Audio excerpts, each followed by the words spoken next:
Kung maniwala ka, hihilain ko yan. Pero hihilain. Ang anak mo pupunta dito. Yes, sir. Hindi pa masukin, sir. Hindi ninyo. Ikaw. Yes, sir. Hindi mo Upon my order. Hindi mo pinapasok. Yes, sir. Upon my order. Isa nga lang daw ito sa mga pangyayari na naging sanhi ng pagiging emosyonal ni Senador Robin Padilla sa kanyang buhay.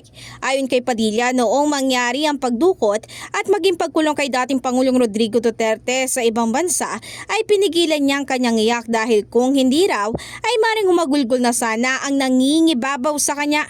Kasunod nga nito, tahasang inamin ng senador na maraming beses na rin siyang umiyak at na-depress sa buhay.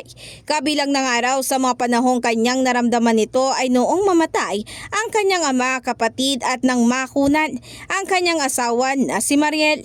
Dagdag pa niya, ilan pa sa mga gumimbas sa kanya ay ang mga suliranin ng bayan tulad ng mga namatay sa paglubog ng barko at maging pagpapalaya sa mga katutubo.